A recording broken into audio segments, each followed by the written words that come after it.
Welcome, everybody, to another episode of the Mod Squad Horror Show. I'm your host, Harley, as always, joined by the fantastic Brandon. What's up? We also have the Dude and Felix joining us this week. What's going on, What's everyone? up? Okay, let's start our show off with our sponsors. Guys, go check out Straka Art Studios. Scan that QR code right there. All this art behind me is Scott's. And he has started Inktober, so there's a whole new horror pictures coming out for him. That's what's up. And he's released the first batch, and the second batch comes out in October. Also, go check out Skullectomy by Jolt 7 Studios. Guys, Lisa is awesome. Let them both know that we sent you. Go check out our community. We will be starting a new giveaway in October. And we have shirts. Scan that QR code up there in that corner. And this is our shirt of the month. The Mod Squad graffiti shirt. That's what's up. Okay, let's move on to our first trailer. Let's do it. He's slippery, he's elusive, he's a mean one, that mister. The mean one.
Whole new perspective on the Grinch. The mean one.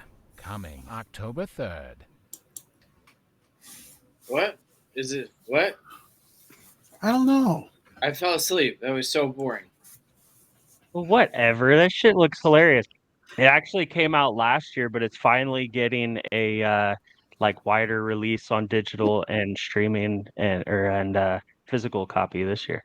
So does that mean that Universal lost intellectual property for the Grinch? It could be. Yeah, it's in the No, public. it's parody, so it's parody, so they can pretty much anyone can do it. No, you really. I mean, because like they weren't able to make the Winnie the Pooh movie until Disney lost intellectual property to Winnie the Pooh. It became public domain. So yeah, I'm assuming that's probably what happened with the Grinch as well. That was the word. Not until it was public domain. That was the word I was thinking. Yeah. Well, we will see, because it looks quite interesting. I mean, it's a cheap, low-budget, cheesy B horror movie based on the Grinch, you know? And sometimes those low-budget movies actually turn out to be pretty good, but then again, they could be crap. And again, it could be an asylum flick. Okay, let's move on. There's a big audience for those asylum movies. Yeah, I have never watched a single asylum flick that I have made it past 25 minutes on. Not a single one. Okay, so let's move on to our horror news. From Bloody Disgusting. The Toxic Avengers Images preview Elijah Wood, Kevin Bacon, Peter Dinklage, and Torma remake. Peter Dinklage. I knew you were going to start laughing at me. I was going to say Trauma. It's Trauma Pictures, which is awesome. I'm a big fan of the original Toxic Avenger. I don't personally know how I feel about Peter Dinklage playing Toxie. I could see a lot of actors playing it. Peter Dinklage would be, no pun intended, on the bottom of that list. Well, I do have those images for you guys. Let's see him. See, that's brilliant. Yeah, Elijah right? Wood is such a great genre actor. I freaking love him and everything he's done. I don't know. I think I could see What? him as a I'm- toxic Avenger, to be honest with you. I'm curious to see what they do with the makeup on Peter Dinklage and how Is he in a tutu? Maybe. It looks like he's in a tutu or a We dress. don't tutu shame here. We don't tutu shame. Yeah. You gotta watch the original. Kevin Bacon. And Kevin Bacon. The bacon of the Kevin. That's brilliant. I don't know. I Yeah. think I could see him as it. He may do a good job. He's a good actor, so He's a good actor. I just don't. He's a good actor. It's going to be very interesting to see how they're going to turn. Because both me and Brando, we've both seen the original Toxie, and Toxie is a tall, big, fucking dude. Yeah.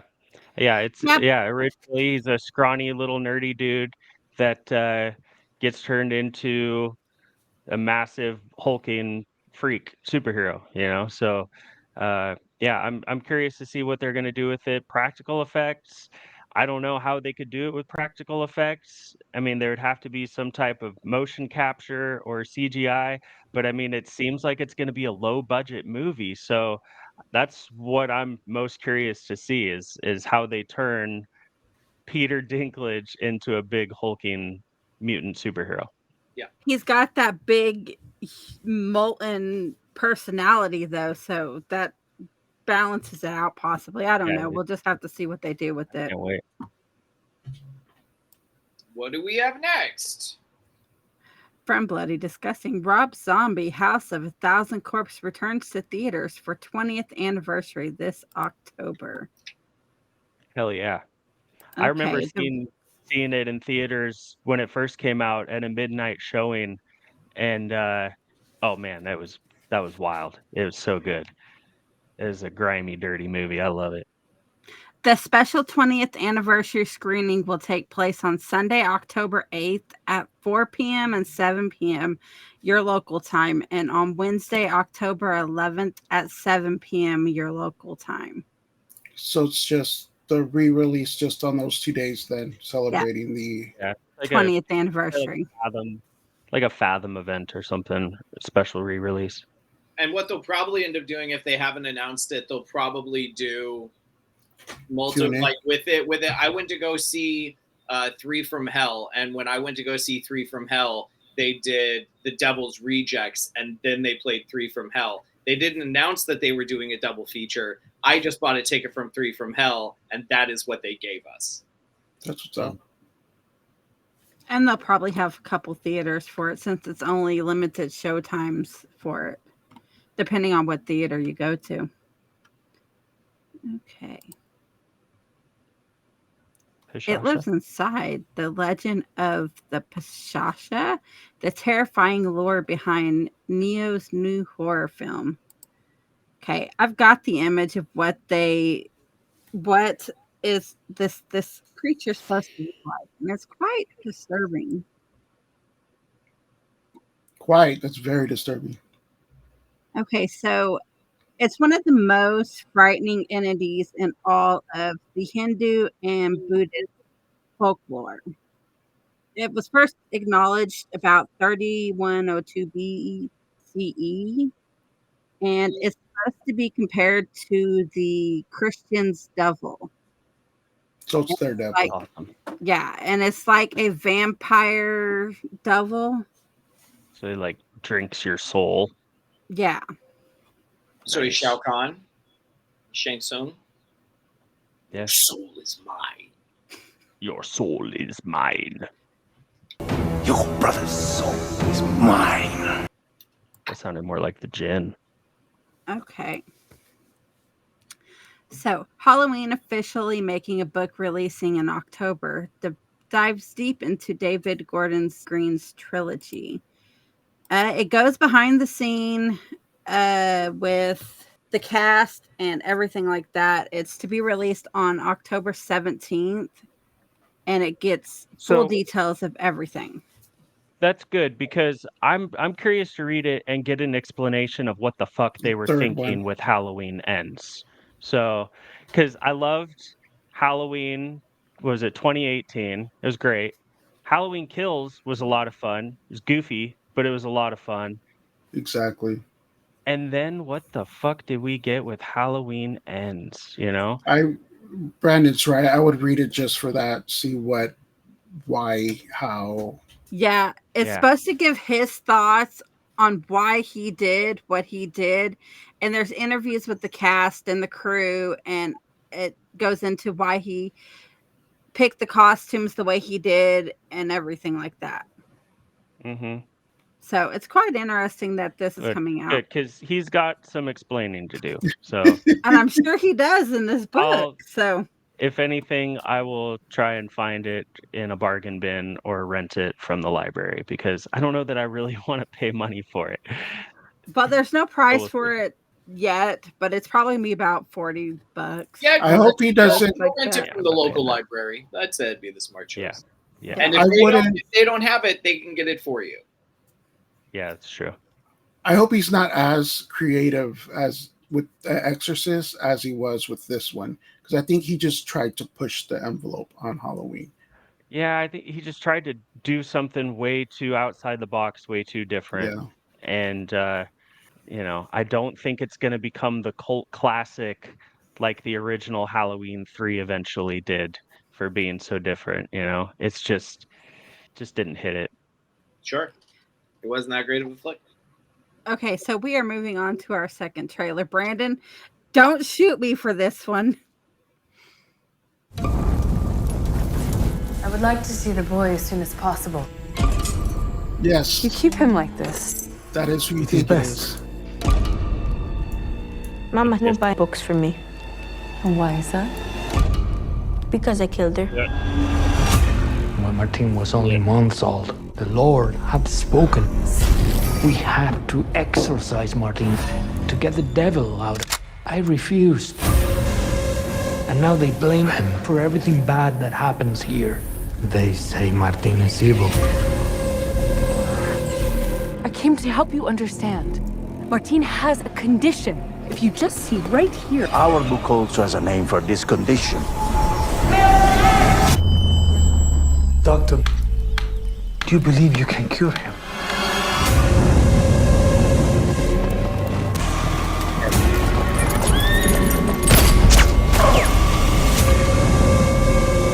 This is just science. A disease. Those people are scared.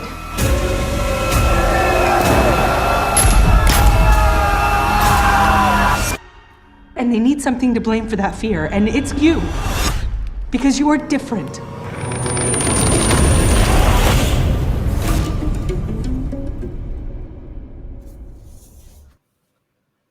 So I love a good Antichrist story, but every time I see her now, I just smell something stinky and I don't like it. She puts a bad taste in the mouth. Okay, so let's move on to our ghost stories and urban legends.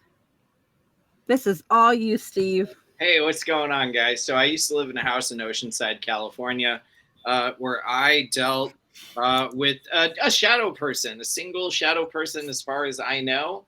I would sit on the couch that looked down the hallway to where my bedroom was. Past my bedroom was the den. Across from the den was my mother-in-law's room. At the end of the hallway, we had 2 mirrors. And by my mother-in-law's room, we had LED lights, like 6 or 7 LED lights that she kept in a jar that just illuminated the end of the hallway. And I'd always be the one up late. Everyone would go to bed, after dark. I'd be up till 2 or 3 in the morning. And somewhere between 11 and 2, when I'd go to bed, once or twice a week, I would just see a shadow person lean out the hallway of my mother-in-law's room and just kind of lean out and look at me and then go back. and then lean out. And every now and then it would walk from her room to the den, and it would go from the den to her room. And one night, it completely engulfed the entire hallway in just darkness, all the way up to the living room. And as soon as it reached the point where it would have gone into the living room, it just proceeded right back to her room. It was just a spirit entity, call it what you will, that lived in the house in Oceanside with us. You're the only one that saw it? Oh no, my mother-in-law, she felt it. I don't know if she had her own experiences. My wife had an experience, which I won't tell because it's her experience. But I had a couple experiences. I was sitting in my bedroom one day with the door open. And for me, I just get this feeling on the back of my neck whenever it's just a feeling I get with spirits, entities, call it what you will. And I just kind of sat up and I looked around the room and I went, hey, this is my private space. Like, you got the rest of the house, but like, this is my area. You're not welcome here. Leave. Don't come back in. The feeling faded from my neck. I never felt it in the bedroom again.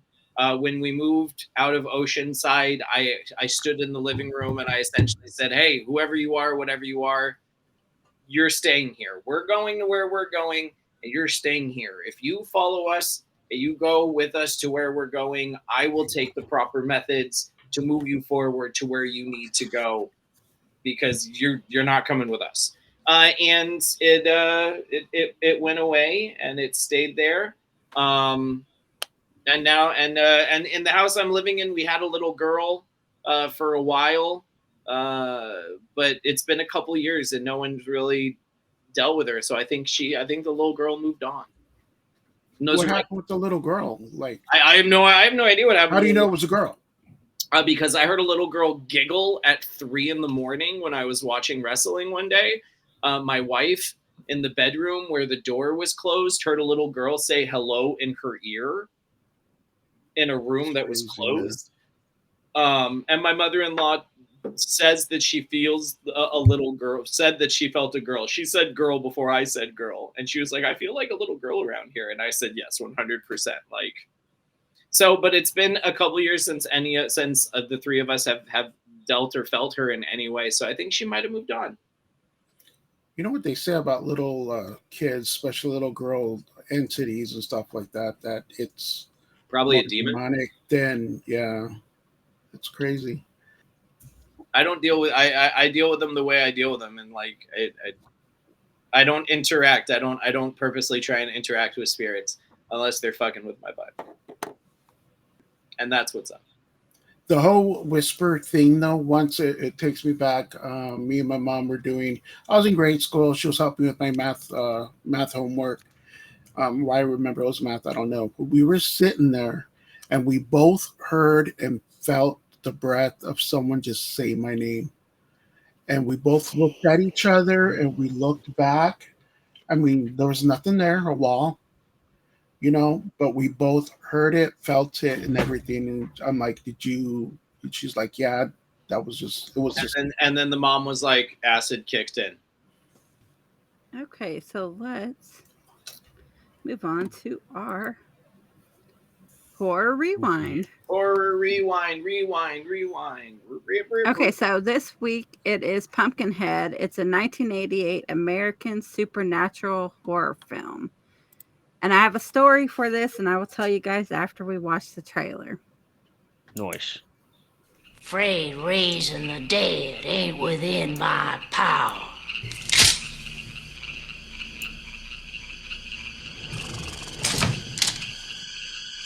Will it be all right? Should I be afraid? It's coming! Looking for an old woman. She lives somewhere in the mountains hereabouts. All she can do is take you straight to hell. You go home and you bury your boy. Some folks will say as how she's got powers. Who are you? Ed Harley. What do you want, Ed Harley? Say it. You're looking for vengeance. Say There's an old graveyard way back deep in them woods. The thing you're looking for is in there. It was an accident.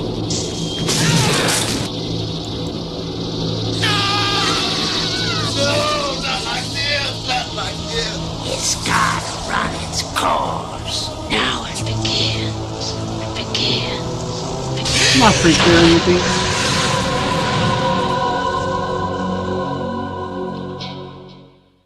Okay, so growing up, I was born in 85. So from 85 till 88, my mother used to call me Pumpkinhead. That was my nickname because I was born in October. Well, her and my uncle went and saw this movie in theater.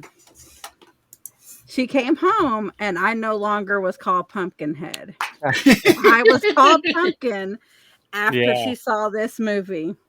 Listen, baby, we're just gonna drop one thing. It's just Pumpkin now, okay? I love the life out of you. She was like, "You're no longer Pumpkinhead because of that movie." So for the rest of my life, even as a grown adult, she still calls me Pumpkin at 37 years old. That's a great movie, though. I love it. I haven't seen it in a while, but oh yeah, there you go. Just because it was sitting here. Hell yeah. Father choice. There's some really cool creature got, effects in that movie. And a great cast. Lance Henriksen, that the old dude there, Buck Flower, he's the like the doomsayer character in that movie, you know? It's fucking awesome. I love that movie. Yes. Okay, so we are moving on to our question time. I got a pretty good one for you guys this week. Okay, if you got trapped in a scary movie, which movie would you choose? Showgirls. Absolutely terrifying. True. I don't consider that a scary movie. Terrifying, and you get to see boobs. So I'm just quoting Randy from Scream 2. I'd probably say Scream. Scream is like my favorite horror film. No, Dawn of the Dead. If we're picking a horror, Dawn of the Dead. It's zombies. It's them all. You know what? Scream would be a good one because there's just a small chance I'll live. Because now the original Dawn of the Dead. Or, no, yeah. The original. Yeah, the original. The original. See, I don't want to deal with the running zombies. Those things are too fucking fast and mean. Snyder zombies can get on out of here. I'll take the original Romero zombies. Thank you very much. I did like the remake. I really did. I think it's one of the better remakes that's ever been made. But yeah, fuck those running zombies, man. That shit's for the birds.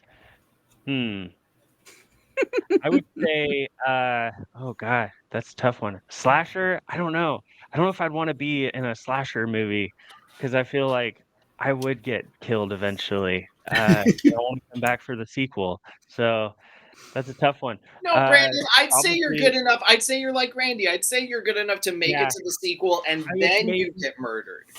Yeah, I would probably make it to the sequel, and then I would be the one that gets killed that everybody's sad about, and then maybe pop up in the third one. In the VHS on the third one. a podcast cameo. Yeah, like Randy did again. Yeah, so I think, a slasher, but I've always wanted to take on Jason, so I think I'd want to be in a Jason movie, I feel like, I could outrun him, because the dude doesn't even run. He just magically Brandon, you'd be like the dude. You'd be like the dude in Jason Takes Manhattan. You'd be like, "All right, let's do this. Let's do it now. Come on!" Yeah, right? And then he would just punch your head right off. Yeah, or I'd challenge him to a dance off or something. So yeah, I would. You go the Star-Lord route. I like it. Yeah, I would probably go the Star-Lord route and challenge him to a dance off. Now I really want to see Jason doing the robot. Right. Just Jason popping locking. That's all I want. You'd be like, I can't do it. I lose the battle. Kill me. Right? Okay, well, that is it for this episode of the Mod Squad Horror Show, guys. Let's see. Guys, go check out our community. we do have giveaways starting in October. We also have shirts. This is our shirt of the month. Got a very limited time to order this shirt. You have about a little over a week left. Nice. And also go check out Back to the Retro Review, the Daily Dank, the last podcast you'd want, and all of our other shows. You're watching the horror show. We have the movie show, the gaming show, the wrestling show, and we go live every Saturday night with giveaways.